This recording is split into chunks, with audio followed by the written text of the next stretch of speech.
Learn to lower your standards. You're running out of time. Oh, that is so interesting that you would assume that I have high standards. I think my standards are actually pretty normal. Let's talk about them.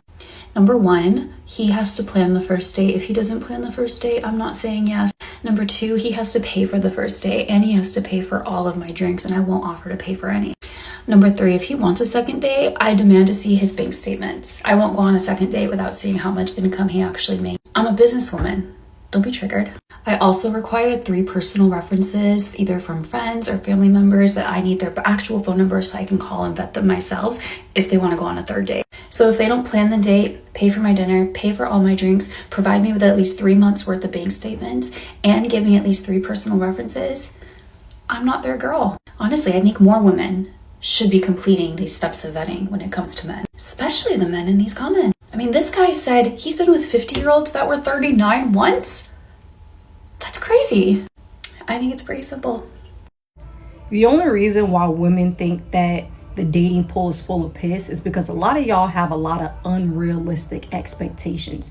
Y'all done playing with the Pookies and Ray Rays. Now y'all expect to come to this dating pool at the age, with the children, with the bodies, and think that you're just gonna find this Prince Charming, right? But little do y'all understand, or little do y'all realize, is that men see it. Like, you literally just turned around and had 3 kids by a Pookie. Now you expect to come into this dating pool and you want me to be the Prince Charming after you done made all your mistakes. And then on top of that, y'all have all these expectations for these men. He gotta have this, he gotta have that, he gotta do this, he gotta do that. Whole time y'all had none of these expectations for the men that you laid with and had a baby with. That's why y'all say that's why y'all think rather that the dating pool is full of piss, because y'all have unrealistic expectations.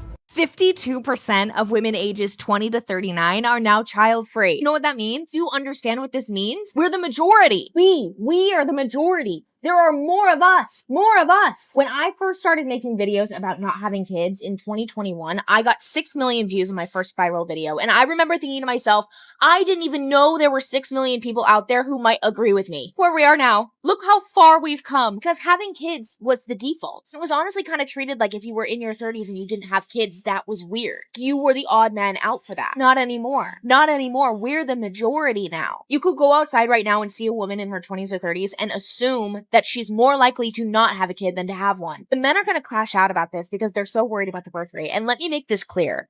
I don't care. This is a reflection of the society you created. You priced people out of parenthood. You discriminated against pregnant people. You treated women like shit. Did you get what you wanted? Are you happy? I am. I'm actually thrilled. I couldn't be happier that women are choosing themselves. Dating in your 30s becomes literally just like looking for a breeding partner. Like, it's like you're going to a sperm donor bank and like lining up the genetics and just like choosing who you want to be your future children's dad. Like, you've already been through all the cute stages in your 20s, like saying I love you and going on your like first dates and trips together. Like, I don't want to meet your parents. Like, I do, but like, it's not cute anymore. Like, and then like waiting for the milestones and like falling and like seeing what happens. Like, no, are our kids gonna turn out cute? Are they gonna be smart, athletic? Like, are we gonna like make a good couple and like last forever? And like, then I'll get to know you and like, hopefully, you know, we get along great and like it lasts forever.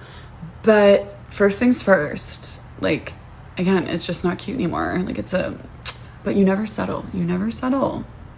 It's not like before where you go in blindly. So my friend and I recently had a conversation about having had a hoe phase, and we both agreed that it really changed our perspective on dating in a positive way. It made us realize that all we ever wanted was a loving, healthy, and happy relationship. Like, we do not want to have multiple fleeting connections with people that we barely know, because when you are in a hoe phase, you go out with people and then after every date you just feel even more empty or exhausted than before, because you're not really connecting. Like, you would be physically next to the person, but emotionally you're not even on the same bandwidth, and it could be very draining. And the reason why people fall into this hoe phase pattern is because first, usually they just move to a new city or like new country or even like a new state, and then second is if they just got out of a long-term relationship. Because of those two scenarios, you don't really know how to cope with being single. And so you want to explore new connections, you want to just go out and have fun, but You also don't know what you really want and you just go with the flow, but at the end of the hoe phase, you just feel completely exhausted and drained. This video is not to say that you have to have one, but if you went through one, you know that you would never ever go back to that black and like depressing hole of just trying to meet people to feel less lonely, but you ended up feeling lonelier. It's even lonelier to be in a hoe phase compared to being just single. So I'm convinced that Hinge in my late 20s is just scraping the bottom of a barrel. And literally a guy's first prompt is just don't be crazy. Like in my early 20s, the barrel was a full-on party. Now it feels the barrel has been picked clean and all the emotionally stable people got married or engaged. And they moved to the suburbs back in 2021. And now I'm left with the leftovers whose guys' hobbies is investing. And I'm also seeing the same 5 guys every 3 days or so.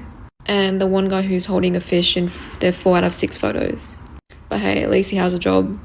I feel like at this stage of the game, we're not looking for the one anymore, but we're looking for the one who doesn't need me to explain why I need my 8 hours of sleep a night. I feel like at this point, the bar isn't even on the floor. The bar is literally below the barrel. Here's the thing. I love being in my mid-30s, but being in your mid-30s while trying to date, and specifically trying to date in Dallas, it's not for the weak. It's not for the weak. I got rid of dating apps well over 6 months ago. I had dated a guy from the apps, ended up being emotionally unavailable and immature, and just could not commit to a relationship. Like, I don't understand how you can date somebody, ask them to be your girlfriend, and then a week later be like, I don't have feelings for you anymore. Be fucking for real. I can laugh about it now, but I was not laughing about it when this was going on. But anyway, I just need to understand where men that are emotionally available and open for dating and want to actually build something, where do you all exist in this city? Because I've been here for almost 10 years and it's not it. Where are the men in the middle? Like, I'm talking between 38 and 50. Are you guys just not divorced yet? Or what? Because on these apps, you know, the dating apps, I either get the people that are in their like early to mid 20s asking if I like younger men, or I get the people that are like in their 60s, and I'm like, no way in hell. Why would you even message me? There's no way at 60 years old you want to start a whole new life with somebody who has 2 young kids. Like, get real, right? So anyway, where are you guys at? Like, where are the younger, like, where's the middle-aged men? I'm thinking they're just not divorced yet, but it's okay. I can wait. I'm just gonna say the quiet part out loud and say that I fear that I may never find the love I desire. I really just don't know if it's in the cards for me. And I'm not saying this because I want anyone to feel bad for me, but I'm saying the part that I think so many single women think and are afraid to say out loud, but I'll say it. And trust me, I would rather be single than with the wrong person, and I stand by that 100% of the time. But I'm in my 30s, and I get it, that's young, like, I understand.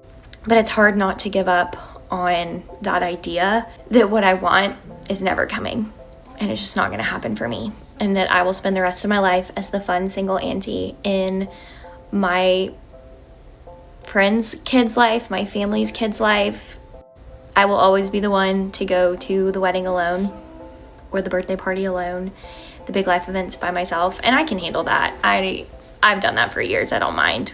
But I worry that what I want isn't meant to happen for me. And I hope if you feel that way, you feel less alone by hearing me say that, or someone on the internet. I'm just a stranger to you, but I feel that way, and I think it, and I worry about it. Single women in their 40s, what are we doing to meet men? What are we doing? How are we doing it? Can anyone help me? Because I need all the help I can get. Apps here in Australia, Gold Coast, nope, not a thing. So how are we doing it? Please help me, because I'm just, I don't know, am I going to be single forever at this rate? I feel like it. So single ladies over 40, what are we doing? Help a mama out. For those of us that don't have the benefit of being conventionally attractive, how are we handling aging? Because I feel like at least when I was like in my 20s, I had youth on my side. So even though I wasn't particularly good looking, I wasn't really all that bad. Like I still had kind of a cute face. And that that's pretty much gone now. Now that I'm 40, the cute is gone. And I don't know how to hit, because like these lines are getting deep. I'm getting lines around my eyes and in my forehead, and I've got gray hair. I've got a lot going on. But like, are we doing this gracefully? Are we aging gracefully and just letting the ugly take over? Or are we doing things to kind of reduce the visibility of our aging process? Are we dyeing our hair? Are we wearing a lot of makeup? Like, how are we handling this? Come to the realization that at my age, in the dating scene, no one takes me seriously. I'm either someone they want to fuck. Well, that's all I am, actually. Which is a disappointment, to say the least. So, yeah, I'm kind of over it now. And the whole decentering men is it's on another level, isn't it? Because now you don't take me seriously because I'm older and I've been married and have kids, so apparently I'm only worth a fuck. So well, I'm taking myself off the market then, so no one's going to get access anymore. Bye-bye. I don't know how to say this without it potentially coming across wrong, but fuck it, I'm going to try. I'm the only single one in my girlfriends group, and that is so totally fine, okay? I'm so happy for my friends that they've found their person. They're in happy, thriving relationships. They've got their kids, and that's amazing. However, I'm at that part in my life where I'm like, oh yeah, I could actually do with that. Like, I don't drink, I don't party, I don't do any of that stuff, and like, I spend most of the weekend by myself. And it kind of sucks because my friends are my people, but my people have their own people. That's not me. But that doesn't mean that I'm not important to them. It just means that they've got other people to spend time with and I don't. Yeah, and when you really want that thing, you can't help but feel different when you see that everyone else has that thing. Anyway, I've started dating again, so we'll see how that goes. But does anyone else feel like this? Let me know. There's a grief that happens when you're a single woman in your 40s that doesn't get talked about enough. It's the grief of the life that you've imagined. And honestly, no one really prepares you for this kind of grief. It's the relationship you thought you'd have, the family you pictured, the version of you thought you'd become. And it hits at like random moments. On the holidays, of course, and you're hanging out with your friends who have kids, or you're just randomly at Target and you see a couple holding hands. But please hear me. Feeling that grief doesn't mean you messed up your life. It means you're human. And it means that you're smart. You're allowed to grieve what didn't happen and still build something beautiful from here. Dating in your early 20s versus dating in your late 20s, and honestly, even in your mid 20s, it kind of puts like a very different lens on what you look at. And I was just thinking of like going back to even like teenage years, early 20s, whatever. When you meet someone, you find someone that you like, it's pretty largely, at least for me, it was to do with like, do I find this person attractive? Yes. Okay. And the rest will figure itself out. Once you get older, that feature becomes less and less important.